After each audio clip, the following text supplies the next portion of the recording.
So, this section, Hardship for American Indians, is going to dive into what is going on in terms of how the American government is treating the American Indian groups in the Plains region we've been talking about. Because in the background of us expanding west and adding down the railroads and passing the Homestead Act, we've also been removing American Indians from this land. Removing is obviously a very sugar-coated word here. We do some awful stuff, unfortunately, to these people. And that's what this section is all about. A lot of the stuff in this section is going to sound very familiar in the sense that this entire time period of American history, the trend that keeps happening over and over and over again is us pushing American Indians off their land, taking it for ourselves because for one reason or another, we feel that they are inferior to us. We feel that they are not using the land the way that it should be used, and we want to exert our will over this group of people. We've seen this in the past with Andrew Jackson in the Indian Removal Act and the Trail of Tears, and we are going to continue, unfortunately, to see this trend continue. There's only one vocab word for this section, reservations. And our story for this section really starts with the Plains Indians. The Plains Indians, going back to the map on the first slide, it's this region we see. In the middle of the United States, goes up to Canada a little bit, but for the most part, they are in this region. And we don't know much about them prior to the year 1500 because after Christopher Columbus comes to the Americas and introduces horses, their entire society changes. It's a game changer for their society. And the reason for that is there's a very large animal called the bison. There's also some buffalo nearby, but for this time period, for this region, it's the bison. And the bison is basically a tank on legs. It's about 1,000 pounds. It's incredibly fast, incredibly strong, very durable. Like these things, sprinting full speed could hit a train during this time period and cause it to derail. They're this strong. And obviously, if you're on foot, you don't exactly have a good opportunity or likelihood of actually hunting and killing these things. But once Christopher Columbus introduces horses to the Americas, the American Indians start to take advantage and start to hunt bison in greater numbers. And their entire society, their entire way of life becomes centered around hunting bison. The reason for this is bison is used for everything that they need. Teepees, their homes, this is the conical, they're like cylindrical but also triangle shaped homes that they're going to create. The teepees, those are made from bison hide. Bison meat is dehydrated, dried out, salted, smoked, and turned into bison jerky, which if you don't know what beef jerky is dried out beef, and it can last for months, if not years. Same deal here, but it's not beef jerky, it's bison jerky. And they're also going to use the horns of the bison the same way that other societies have used elephant tusks or rhinoceros horns or longhorn horns. They're going to be used for utensils and tools. They're very strong, very durable material. And because the bison is so central to the Plains Indians' way of life, they are going to migrate with these bison herds. So they're going to move around the Plains region as these bison herds move around as well. Now, obviously, this is not going to mesh with the Americans who are moving west because bison are huge and they're fast and they're strong, and you don't exactly want one of them going through your crops, or you don't exactly want one of them getting in the way of your train. So the Plains Indians and their lifestyle, unfortunately, is not going to be able to coexist with the American lifestyle. Speaking of the Plains Indian lifestyle, their society is relatively advanced for the time period. They have regular council meetings every summer. They would meet up, sort of like the United Nations does today, where basically every nation in the world meets up, discusses issues, discusses problems, and comes to solutions. These council meetings, just like the UN, they're going to gather every summer. They're going to discuss the issues. Maybe there's a drought and they need to come up with a solution. Maybe the bison are migrating weird this year. Maybe some white people are showing up and they're trying to push them off their land and they have to do something about that. That's what these council meetings would be for. At the same time, they also have religious ceremonies. Plains Indians, American Indians, they had a polytheistic belief system, not quite like the Greek gods or the Egyptian gods or the Hindu gods, but they viewed the spirits and the gods very similarly to ancient China, in the sense that there were river gods or river spirits, or there was a sun spirit and a moon spirit and a forest spirit. And by remaining on the good sides of these spirits, by performing ceremonies like the sun dance or the rain dance, these American Indians would be able to have bountiful harvests or enough rain, or other similar events would go well for them. So that's a little bit about their kind of culture in a sense. Their gender norms, or their gender relations and gender roles, were surprisingly similar to American gender roles and gender responsibilities at this time period. Women were pretty much in charge of all the home things: gathering food, making meals, raising families, clothing, housing. Men were, but conversely, in charge of the going out and doing things, activities, things like hunting, waging war, leading religious ceremonies. So, similarly to how women were expected to stay in the home and men were expected to go out and work in American society during this time period, American Indians on the plains are kind of doing the same thing. That leads us to our first knowledge check today. How was the bison useful to the Plains Indians? Why was it such a valued part of their lifestyle? So that's a little bit of background on the Plains Indians and their lifestyle. Let's talk about their interactions between these Plains Indians and the Americans.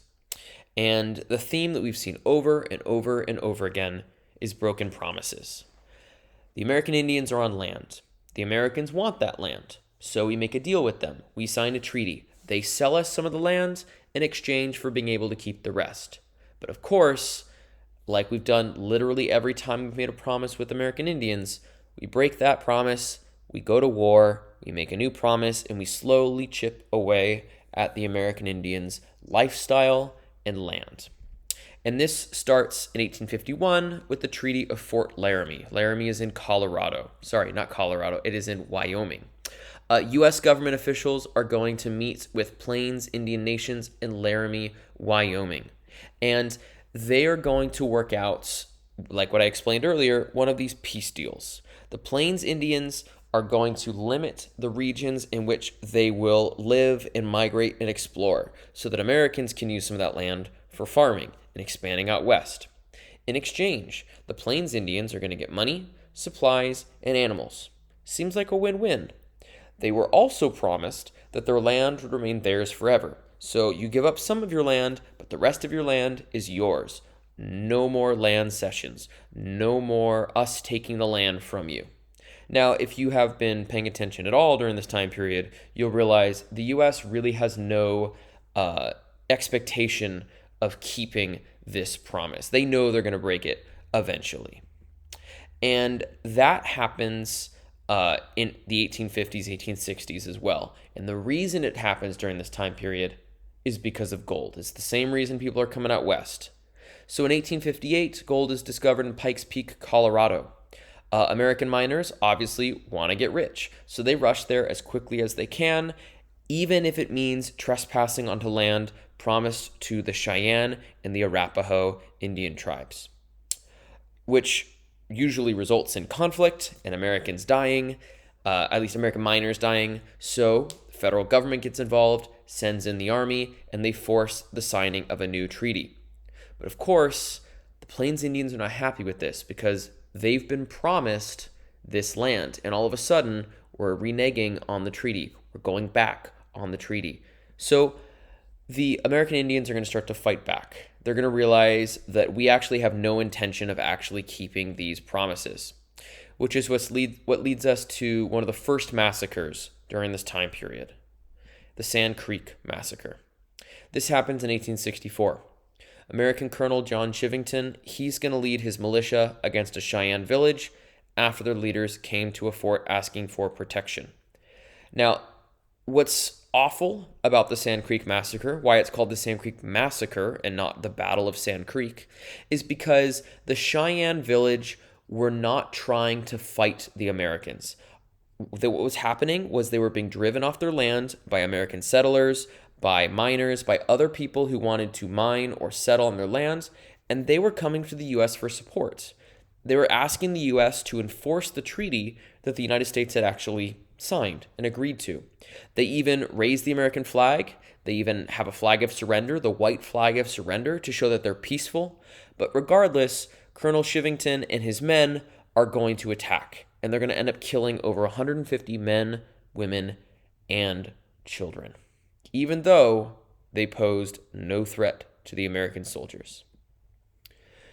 Now, obviously, if you're an American Indian and you hear about this situation, you're going to be incredibly angry. You're going to be very pissed off. So naturally, they're going to go to war, and they're going to start attacking white settlers and U.S. troops. And as we've seen in the past, whenever American Indians go to war against the United States, it does not go well for all the reasons we've discussed before. Lack of manpower, lack of modern equipments, lack of modern tactics. Unfortunately, because we're such a larger nation, a more technologically advanced nation, the American Indians are not going to stand a chance. So because of this, this war ends in about 1867. It is not successful for the American Indians. The Americans, the United States, they're going to be successful in this war. In 1867, we end the wars on the plains, at least for now. The Kiowas, Comanches, and some of the other Plains Indians tribes, they're going to sign a new treaty, and that new treaty is going to stipulate that they give up all of their land in exchange for their lives, in exchange for peace, and they will move to Indian reservations in Oklahoma. At this time period, Oklahoma is the main place where American Indians are living. We talked about this earlier in 6.3, I believe. 4.3, I believe, in which we talked about Andrew Jackson relocating these American Indians to reservations in Oklahoma. This happens in 1867, once again. In 1868, we signed the Second Fort Laramie Treaty, in which the Lakota and the Arapaho tribes agree also to move to reservations. But these reservations are in South Dakota. Keep that in mind going forward. In addition to American Indians being forced to relocate to reservations in either Oklahoma or South Dakota, they also need to assimilate. We've talked about assimilation before. When you assimilate, you're basically blending in. If you're an immigrant and you're coming to the United States, and after a couple of generations, your kids are going to be more like Americans than they were like their home country. For example, I'm more like an American than an Irish person or than a Yugoslavian person because and my family has assimilated. We've blended in. We have become Americanized. The same thing's going to happen with these Indian children. The phrase that's going to be used by a lot of officials is kill the Indian, save the man. If you take a look at the picture on the top right, these are the same three boys in these two pictures. It's the three of them before they go to boarding school and the three of them afterwards. You'll notice they are no longer wearing traditional American Indian clothing. They don't have American Indian hairstyles. They now have American hairstyles, American clothing, American postures. The way that they're dressed, the way that they're acting, the way that they look is all an effort to make them seem more Americanized. At these government-run boarding schools, these children are going to be treated terribly. A lot of them don't have a choice to go. They're literally going to be ripped out of their parents' arms and taken to these boarding schools. They're forced to learn English. They're forced to, like I said, dress in European clothing. They are punished for practicing their own culture, speaking their native languages. They could only speak English. If they did anything that the people running the boarding schools, the American government, saw as not American or not white, they would have been severely punished. This is going to be incredibly traumatizing for an entire generation of American Indian children. And this is a lot of the reason why American Indians don't have much of their culture anymore today, or why many people who have American Indian ancestry do not retain as much of their culture and their traditions, because it was literally, in this case, beaten out of them.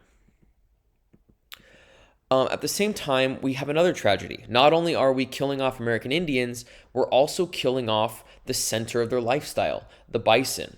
And the reason for this is bison are, simply put, as horrible as it sounds, in the way. I talked about earlier how they're tanks on legs and they pose a threat to railroads. Well, because of this, because we need railroads, because we need to move west at whatever cost, we are going to kill as many bison as possible because we don't want to risk them derailing trains. Professional hunters are going to be hired to do this. Railroad passengers are going to shoot out of railroad cars just for sport while they're bored on their way west. We're also going to see disease, drought, destruction. All these things are going to slowly kill off the bison and eventually the buffalo as well. They're not extinct today, but their numbers have decreased by over 90% in the 150, 180 years since this time period. That's going to lead us to our next knowledge check. Why were the terms of the Fort Laramie Treaty broken? Why didn't we keep our promise? So unfortunately, the story doesn't end there. Even though we've signed that peace treaty, we've signed the second treaty of Fort Laramie, we've moved American Indians onto reservations in South Dakota and Oklahoma, the story doesn't end. There is no happily ever after for this group. This brings us to our next conflict, the Battle of Little Bighorn. In 1874, gold is found in the Black Hills of the Lakota Reservation. The Lakota are also known as the Sioux. The Sioux are a group of Indians who have been moved to South Dakota. They have signed this treaty. This land is theirs. But just like it was in Pikes Peak, Colorado, gold is found. Thousands of miners rush in. They start getting into conflict with American Indians, and the U.S. government bails out Americans by sending in the military. And the man they sent to do this is General George A. Custer. And Custer is very full of himself. If you've ever seen Night at the Museum 2, that's what this picture is from, you'll know General Custer. He's that blonde guy standing on the motorcycle. During this time period, he's very arrogant. He sees himself as a ladies' man. He's known as being very attractive for his time period. He has this huge media personality.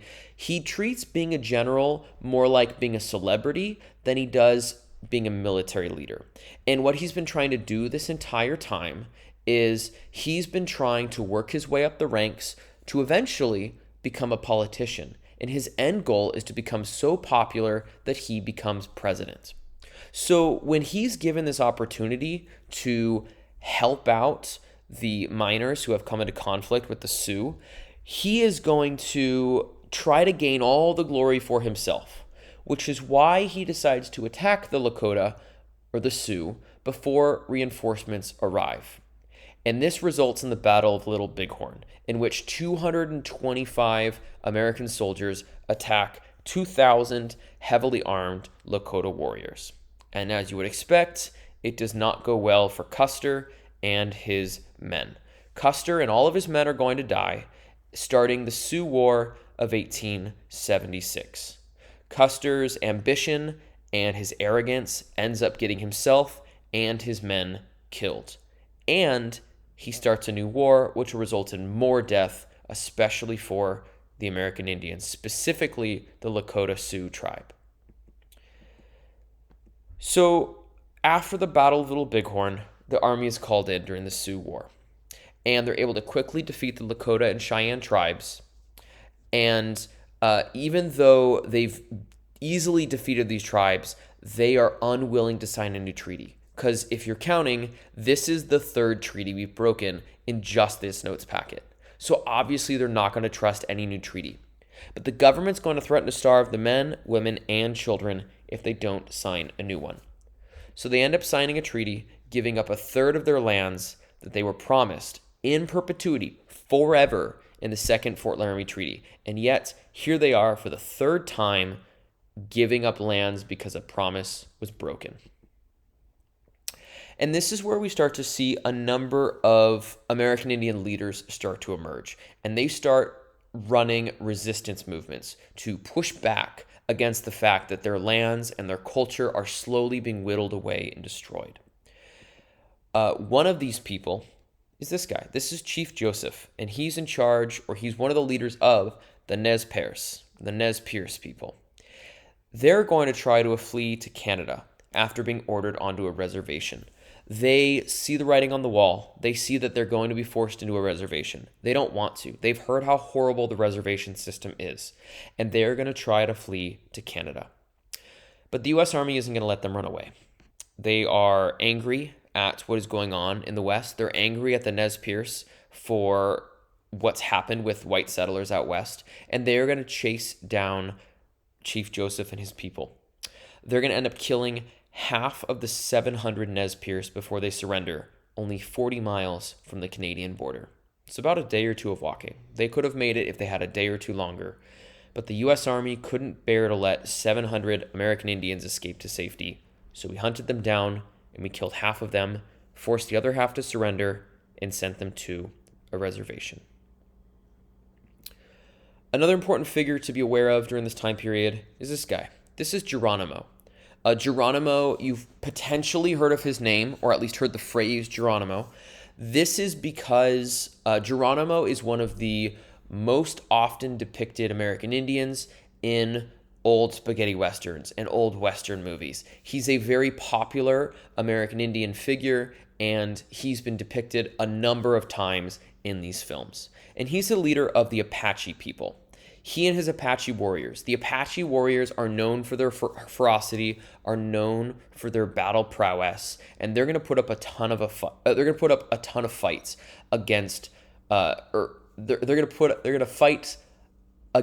put up a huge fight, a good fight against the American military, because they're pissed. They're incredibly angry that their land has been stolen from them. Not once, not twice, at least 4 times by this time period. They're going to start raiding Arizona and New Mexico, and they're going to successfully raid these regions and terrorize the Americans in the region for 10 years, up until they are caught and surrender in 1886. Knowledge check. Well, before we move on, why did the Sioux War between the Lakota, Cheyenne, and American governments begin in 1876? What was the cause? So up to this point, we've talked about broken treaties. We've talked about people like Geronimo and Chief Joseph who have pushed back. The largest main event, the Trail of Tears of this time period, is what happens as a result of what we're going to talk about next, which is the ghost dance. In 1889, a prophet named Wovoka is going to appear to the Paiute people. And Wovoka has this new dance, the ghost dance. And like we talked about earlier, dancing is a very important, critical, central belief, central practice in the American Indian religious belief, religious practices. It's a central thing that they do. And in this one, the ghost dance, Wovoka told these people that by performing this dance, they would create a world with no white people where the American Indians could be free. Now, he doesn't literally believe this. He doesn't literally believe that like all the white people will disappear or a portal is going to open to a brand new world. That's not what he believes. He is essentially using the ghost dance as a way to appeal to their gods, to their spirits, to help them create a world in which they can exist without white interference, in which they can exist on their lands without white people getting in the way, breaking treaties, taking their land, and killing their people. And this is a huge sign of hope. This is very, very uplifting for the Paiute people. It's going to bring happiness. It's going to bring relief to the American Indians because they're going to see this as a potential solution. because up to this point, none of their attempted solutions have been successful. They have not been able to stop the Americans in their push west. Now, that being said, unfortunately, there's no happy ending here. White settlers see this dance. They hear the messaging. They don't realize that it's a metaphor. And they assume, based on how the dance worked and based on what the rhetoric was saying, what people like Wovoka were saying, they believed the American Indians were preparing for another war. And they start to freak out. So local police in December 1890 enter the Lakota reservation and they arrest this man, Sitting Bull. You've probably heard of him before. He's like, aside from Geronimo, the main American Indian during this time period that people know about. Because he's a former resistance leader. He's put up a fight in the past. But he's since retired. He's older now. He's in his 60s. He's got grandkids. And he's just trying to live out as peaceful a life as he can. But because of this whole ghost dance thing, because white people are worried that the American Indians are going to rise up again and declare another war, police are trying to stamp down resistance wherever it's fomented in the past, wherever it's formed in the past. So they go and they attempt to arrest Sitting Bull. They claim that he's going to spread the ghost dance. They claim that he's going to start a war. They claim that he's going to instigate some type of violence. But what ends up happening is during the event in which they're trying to arrest him, even though he's going quietly, there's enough of a ruckus going on, there's enough of disturbance going on that he's accidentally shot and killed by American police. And this does so much more than just arresting him would have done to raise tensions and make things even worse. Groups of Lakota realize that the Americans are going to assume that they're going to fight. The Americans know that they just killed a former resistance leader, and they're expecting a fight. The Lakota start to flee the reservation. They realize that something terrible is about to happen, and they try to escape from it. And they try to run away to Wounded Knee Creek. And the army chases them. They pursue them. They assume that they are going to start another war, start another offensive operation that's going to kill white people. So they chase them down to Wounded Knee Creek in South Dakota. And they're surrounded. Cannons are set up. American troops have their rifles out. Most of the people at Wounded Knee are women and children. So the Lakota prepare to surrender on December 29th, 1890. The men hand over their weapons. They're uncovering where they've hidden weapons and they've hidden, other tools of war, and they're turning them over to the American troops. And a shot rings out. We don't know who fired it. Just like in the American Revolution, we don't know who fired at Lexington and Concord. We don't know who fired at Wounded Knee.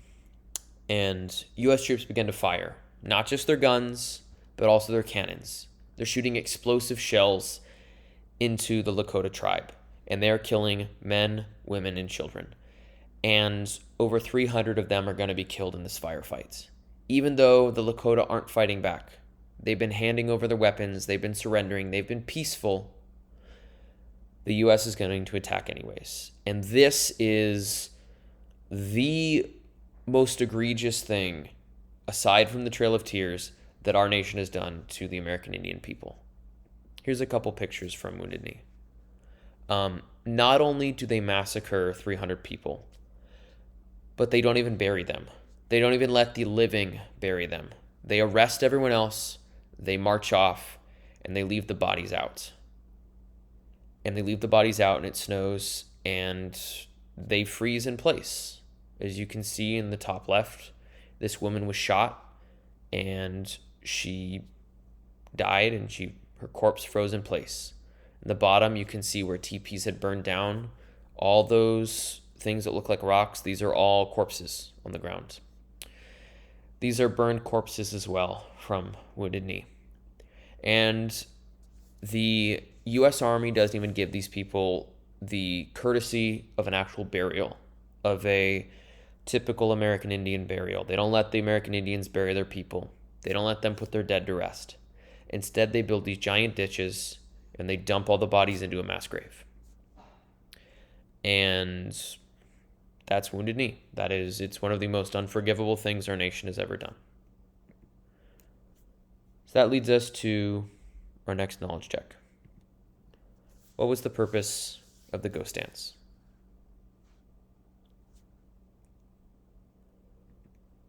So the US government realizes that what they're doing isn't working. We constantly are getting into conflict with American Indians.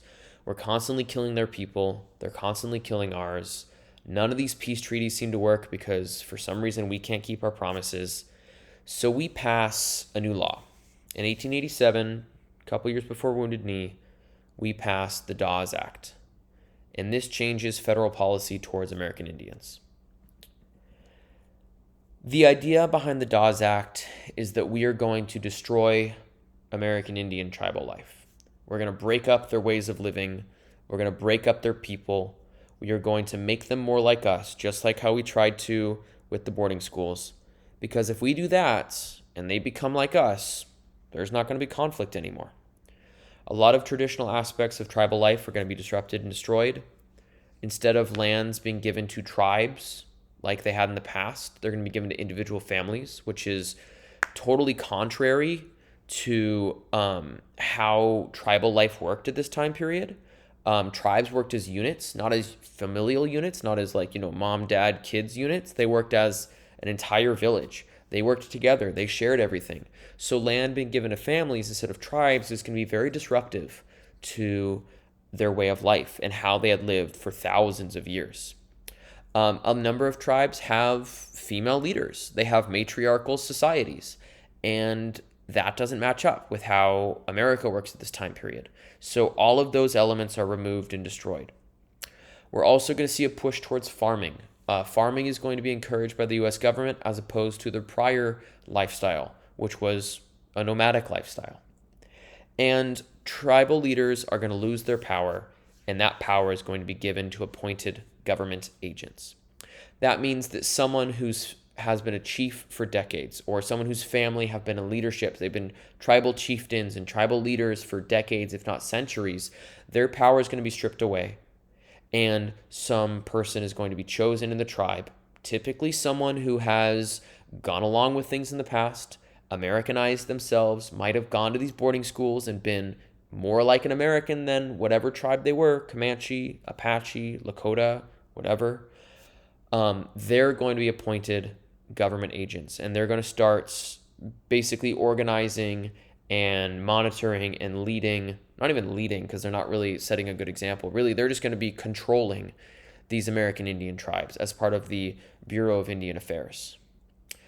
The problem is, in addition to all this, in addition to all the awful stuff we've been talking about, the land that the people do end up getting is not great for farming.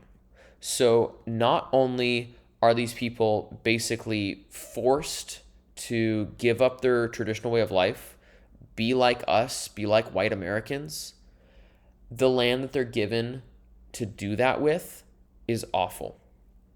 And it's resulted in our current day reservation system, which you guys will learn a lot more about in 11th grade. When you cover the 1960s, 1970s, you'll look at a lot more detail into what the reservation systems are like. And it's absolutely awful. If you look at crime rates, drug abuse rates, alcoholism rates, life expectancies, everything, literacy rates, education rates, poverty rates, everything is worse on reservations because we have taken this group of people who had a very unique, very interesting, very admirable culture, and because they're different than us, we've destroyed it, we've gutted it, and we've left them worse off, and we've put them in a losing situation in which the best they can do still makes their lives worse off than before. And this is partially on purpose. This is partially because we did not like them as much, because in a lot of ways our nation's fairly racist at this time period. And because of that, because of things like the Dawes Act, we create a system in which American Indians are purposely left in the dark. The playing field is not level. They're purposely given an advantage. And it's, for a lot of them, it's something that they really struggle to overcome, and in a lot of ways they still haven't overcome today, despite the fact that this was 130 to 150 years ago. And a lot of the problems that are established with the Dawes Act, which, quick knowledge check, what are the effects of the Dawes Act? A lot of the things that are established in this act persist and continue to this day.